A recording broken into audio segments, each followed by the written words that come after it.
আজও বলতে চাই, এই বাংলাদেশকে যদি কেউ দুর্বল ভেবে আমাদের উপর প্রভুত্ব করতে চায়, আমরা তার চোখ উপড়ে ফেলার জন্য প্রস্তুত। 5ই আগস্ট যখন খোদাই মদদে উদ্বেলিত হয়ে বাংলার ছাত্র জনতা গণভবনের দিকে মার্চ করা শুরু করলো, জালিম ফ্যাসিবাদী শেখ হাসিনা বাংলাদেশের 1 ইঞ্চি মাটি আশ্রয়ের জন্য খুঁজে পায়নি। সে তার পরম বন্ধু নরেন্দ্র মোদীর কোলে গিয়ে আশ্রয় নিতে বাধ্য হয়েছে। সংগঠন সমূহের জেলা ও কেন্দ্রীয় নেতৃবৃন্দ, বিভিন্ন প্রান্তিক অঞ্চল থেকে, থানা ইউনিয়ন পর্যায় থেকে সমবেত আমার সংগঠনের প্রাণপ্রিয় নেতাকর্মী ভাইয়েরা এবং মাদারীপুরের সর্বস্তরের তৌহিদি জনতা, আমি প্রথমেই আল্লাহ পাক রব্বুল আলামিনের শুকরিয়া আদায় করছি, যেই মহান রব্বুল আলামিন আজকে এই মাদারীপুর জেলার প্রাণ কেন্দ্রে ইসলামী জনতাকে এভাবে নিরাপদ নির্বিঘ্ন পরিবেশে শান্তিপূর্ণ সমাবেশে মিলিত হওয়ার তৌফিক দান করেছেন। মাদারীপুর সহ বাংলাদেশে যারা নৈরাজ্যের পরিবেশ সৃষ্টি করেছিল, দখলদারিত্ব কায়েম করেছিল, ইসলামের নাম নিতে, ইসলামের কথা বলতে যারা বাধা প্রদান করত, সেই জালিম শাহী শেখ হাসিনা এবং তার লেসপেন্সারদেরকে আল্লাহ পাক রব্বুল আলামিন বাংলার মাটি থেকে উৎখাত করে দিয়ে এদেশের সকল মানুষের জন্য একটি স্বাধীন এবং মুক্ত পরিবেশ সৃষ্টি করে দিয়েছেন। সেই রব্বুল আলামিনের দরবারে শুকরের হাদিয়া পেশ করি। আল্লাহুম্মা লাকাল হামদু ওয়া লাকাশ শুকর। আমি শ্রদ্ধা ভরে স্মরণ করি ওই সকল বীর শহীদানদেরকে, যাদের ত্যাগ, কোরবানি আর শাহাদাতের নজরানার মধ্য দিয়ে আজকে বাংলাদেশ তার দ্বিতীয় স্বাধীনতা লাভ করেছে। দীর্ঘ সংগ্রামের মধ্য দিয়ে ফ্যাসিস্ট যুগের ফেরাউনি শক্তি শেখ হাসিনাকে উৎখাত করে বাংলাদেশের মানুষের জন্য একটি নতুন বাংলাদেশ গড়ার পথ রচনা করে দিয়েছে। 2009 সালের বিডিআর বিদ্রোহের নামে পিলখানায় হত্যাযজ্ঞের শিকার দেশপ্রেমিক 57 জন সেনা কর্মকর্তাকে স্মরণ করছি 2013 সালে শাপলা চত্বরে রাতের অন্ধকারে পাখির মতো গুলি করে হত্যার শিকার নবী প্রেমিক হেফাজতে ইসলাম বাংলাদেশের শতকর্মীদেরকে, যাদের শাহাদাতের রক্তের বিনিময়ে বাংলার মাটিতে আল্লাহর পয়গম্বরের ইজ্জতের ঝান্ডা সমুন্নত হয়েছিল।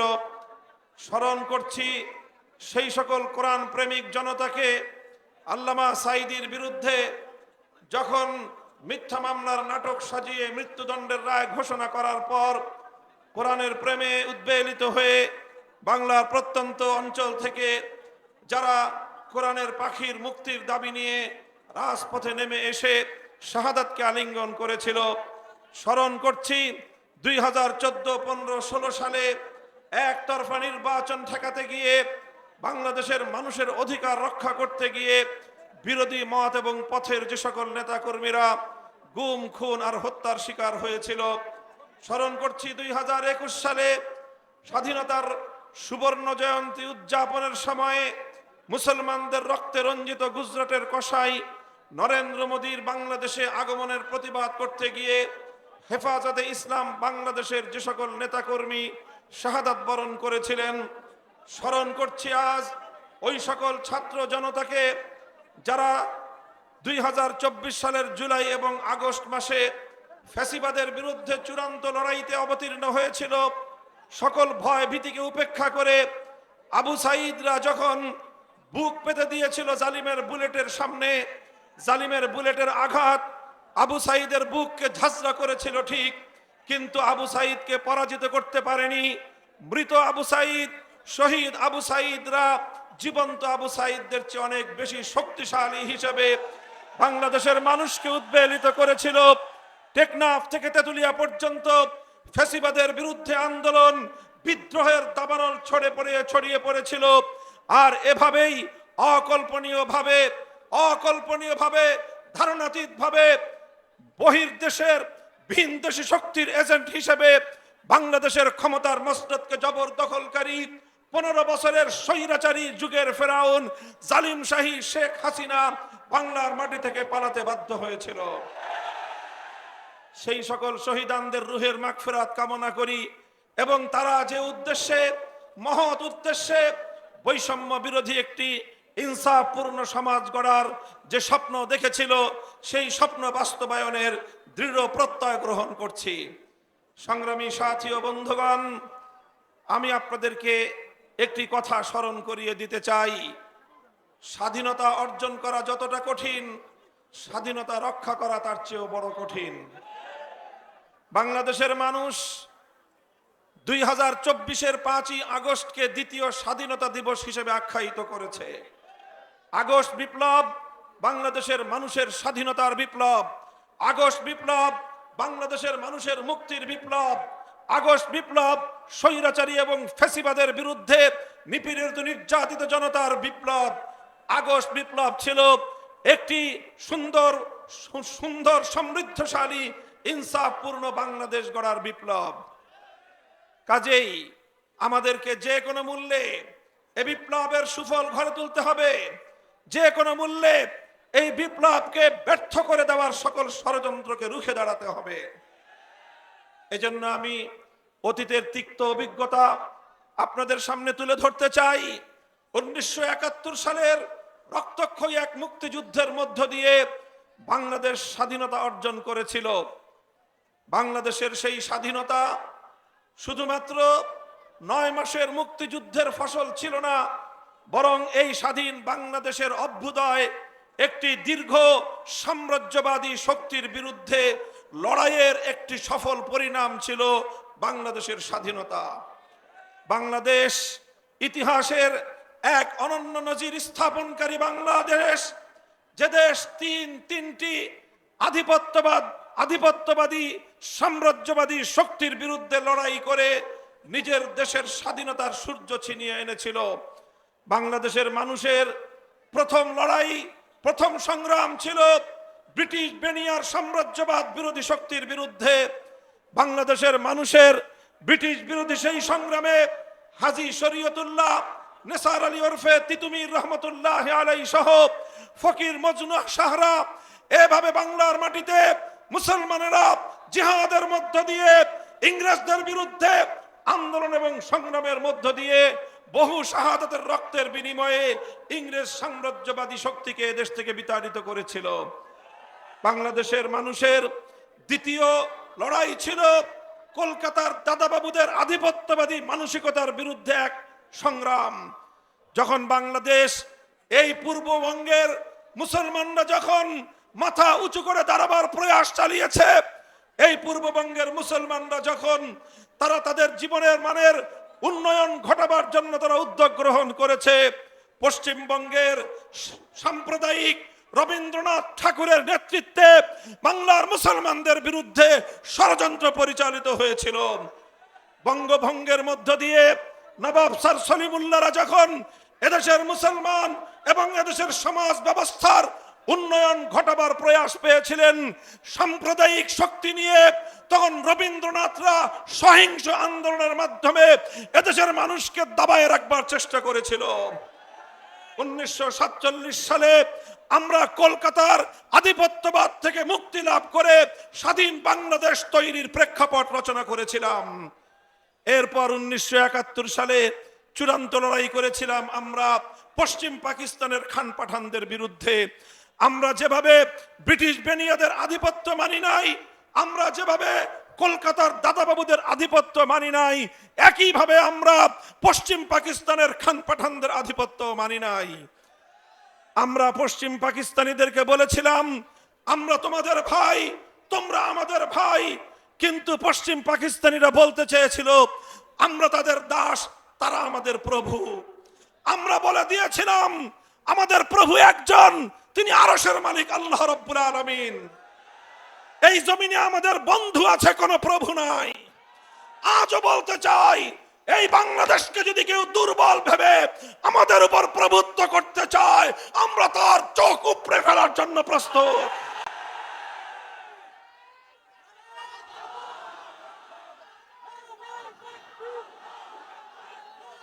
সংগ্রামী সাথী ও বন্ধুগণ, আমি দ্ব্যর্থহীন ভাষায় বলতে চাই, 1971 সালের মুক্তিযুদ্ধের মধ্য দিয়ে যেভাবে আমরা তিনটি আধিপত্যবাদ বিরোধী শক্তির বিরুদ্ধে লড়াই করে আমাদের দেশ মাতৃকাকে আমরা স্বাধীন করেছিলাম, দুর্ভাগ্যজনকভাবে স্বাধীনতার কয়েক মাস পরেই 72 সালে বাংলাদেশের মুক্তিযুদ্ধের চেতনাকে হাইজ্যাক করা হয়েছিল, ছিনতাই করা হয়েছিল।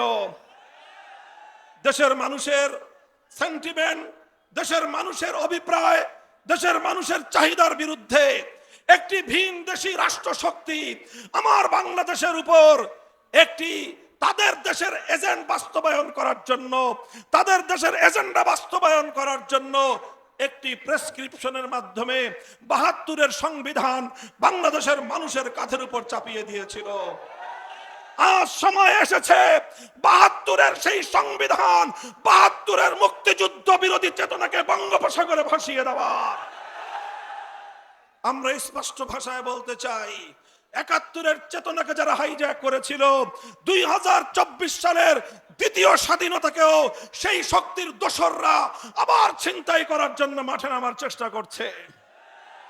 ওই অপশক্তির বিরুদ্ধে আমাদেরকে সোচ্চার থাকতে হবে, তাদেরকে রুখে দাঁড়াতে হবে, তাদের বিরুদ্ধে ঐক্যবদ্ধ সংগ্রাম গড়ে তুলতে হবে। শেখ হাসিনা 50 বছর পর্যন্ত বাংলাদেশের মানুষের বিরুদ্ধে প্রতিশোধের রাজনীতি করেছে। বাংলাদেশের মানুষকে ডিভাইড এন্ড রুল, ভাগ করো আর শাসন করো নীতিতে বাংলাদেশের মানুষকে শাসন নয়, শুধু সে শোষণ করেছিল।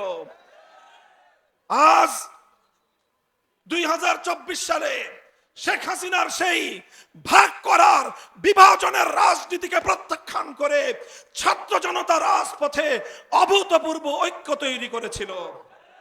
এই ঐক্যই ছিল শক্তি, এই ঐক্যই ছিল প্রেরণা, এই ঐক্যের মাধ্যমেই 5ই আগস্টের এই ঐতিহাসিক অভ্যুত্থান সফল হয়েছে। আমরা দেখেছি স্কুল, কলেজ, ভার্সিটি থেকে ছেলেরা যেভাবে রাজপথে নেমে এসেছে, একই সঙ্গে আলিয়া মাদ্রাসা, কওমি মাদ্রাসার ছাত্র জনতা সকল ভেদাভেদের দেয়াল গুড়িয়ে দিয়ে রাজপথে এসে হাতে হাত মিলিয়ে টেকনাফ থেকে তেতুলিয়া পর্যন্ত বৈষম্যের বিরুদ্ধে তারা মানব প্রাচীর গড়ে তুলেছিল।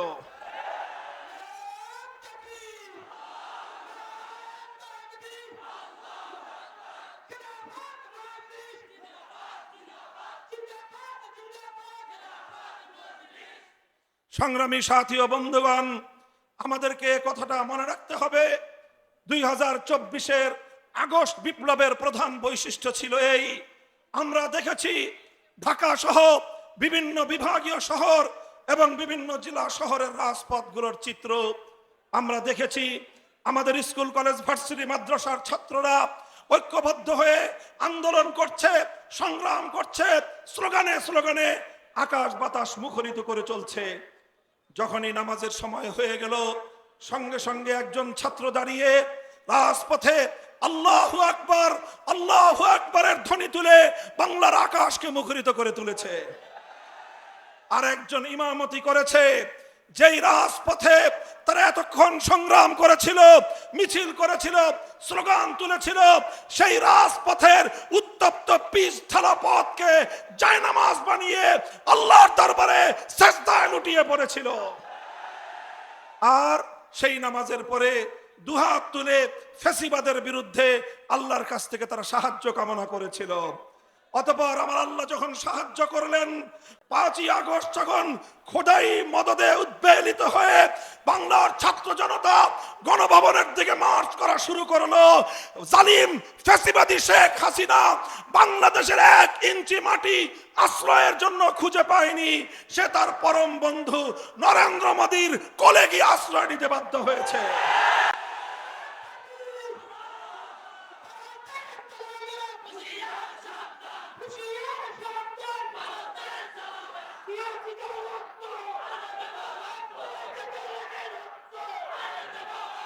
সংগ্রামী সাথী ও বন্ধুগণ, আমরা ভারত সরকারকে বলতে চাই, বিগত 15টা বছর আপনারা বাংলাদেশের মানুষের অধিকার নিয়ে এক চুল পরিমাণ চিন্তা করেননি। এদেশের মানুষের ভোটের অধিকার কেড়ে নিয়েছেন, এদেশের বুকের উপর দিয়ে বিনামূল্যে ট্রানজিট গ্রহণ করেছেন।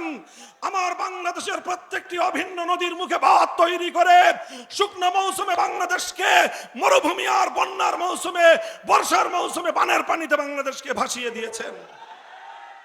আর চেয়েছিলেন আপনাদের এক সেবাদাসী, আপনাদের কেনা গোলাম শেখ হাসিনার মাধ্যমে বাংলাদেশটাকে ভারতের অঙ্গরাজ্যে পরিণত করবার।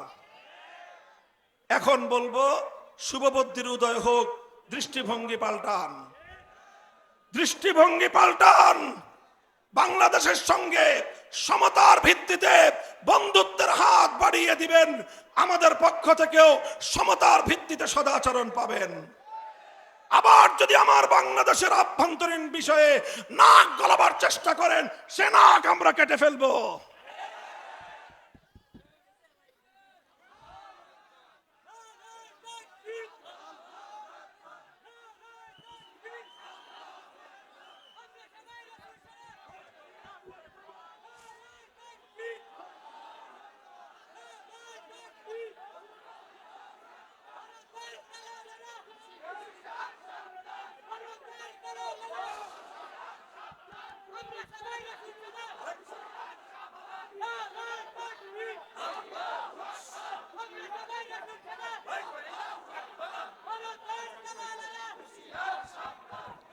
সংগ্রামী সাথী ও বন্ধুগণ, কাজে আমাদের পরিষ্কার কথা, আমরা সকলের সাথে বন্ধুত্বপূর্ণ আচরণ চাই, আমরা কারো প্রভুত্ব বরদাস্ত করতে প্রস্তুত না। বাংলাদেশ তার নিজের পায়ে এগিয়ে যাবে ইনশাআল্লাহ। বাংলাদেশ তার নিজের পায়ে দাঁড়িয়ে বিশ্ব দরবারে মাথা উঁচু করে টিকে থাকবে ইনশাআল্লাহ। এজন্য একদিকে ছাত্র জনতাকে সোচ্চার থাকতে হবে। বাংলাদেশের এই বিপ্লব, এই অভ্যুত্থানকে ব্যর্থ করার যে কোনো ষড়যন্ত্রের বিরুদ্ধে ছাত্র, স্কুল, কলেজ, ইউনিভার্সিটি, মাদ্রাসা সকল ছাত্রদেরকে তাদের ঐক্য ধরে রাখতে হবে। সেই সঙ্গে আলেম সমাজ, তাদেরকে চৌকান্না থাকতে হবে।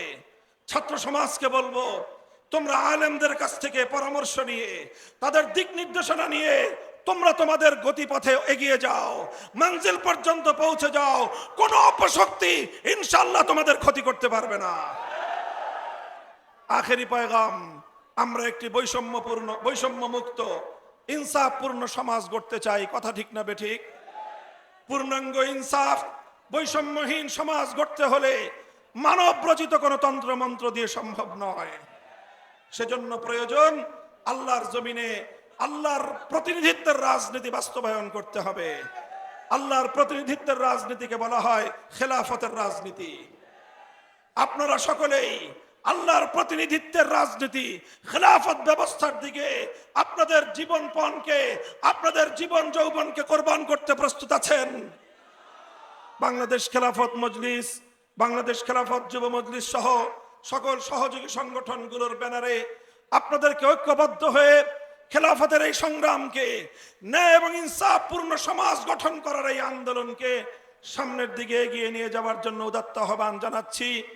আপনাদের এই মাদারীপুর এক ফ্যাসিবাদের চরম আক্রান্ত ছিল।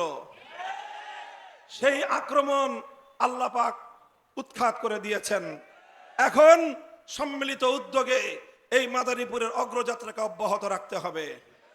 আপনাদের মাদারীপুরের এসপি সাহেব সহ প্রশাসনিক কর্মকর্তারা আমাদের কাছে সাহায্য সহযোগিতা চেয়েছেন।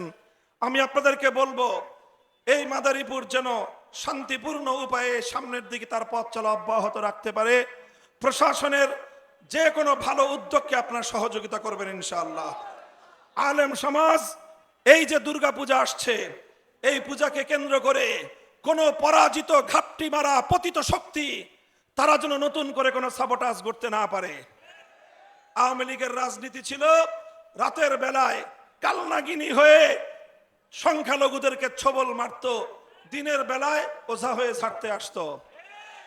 নাটক নাটক আর নাটকের নায়ক নায়িকাদের সংগঠন হলো বাংলাদেশ খেলাফত, বাংলাদেশ আওয়ামী লীগ। এই আওয়ামী লীগ তারা এইভাবেই বাংলাদেশের মানুষের সঙ্গে প্রতারণা এবং ধোঁকাবাজির রাজনীতি করেছে। কাজেই এখন আওয়ামী লীগ নাই, আমরা চাইব আর কোন সংখ্যালঘুদের যেন কেউ নির্যাতন করতে না পারে। এভাবে আলেম সমাজ, সংখ্যালঘুদের নিরাপত্তা সহ সাম্প্রদায়িক সম্প্রীতি প্রতিষ্ঠার মধ্য দিয়ে নতুন বাংলাদেশ গড়ার পথকে আপনারা সুগম করবেন ইনশাআল্লাহ। দেখা হবে আগামীতে, কথা হবে স্লোগানে। বাংলাদেশের রাজপথগুলোতে আধিপত্যবাদ বিরোধী, বৈষম্য বিরোধী যে কোনো আন্দোলন সংগ্রামে আমরা ইনশাআল্লাহ ছিলাম, আছি, থাকবো ইনশাআল্লাহ। বাংলাদেশ জিন্দাবাদ, বাংলাদেশ খেলাফত মজলিস জিন্দাবাদ। নাসরুম মিনাল্লাহি ওয়া ফাতহুন করিব। আসসালামু আলাইকুম ওয়া রাহমাতুল্লাহ।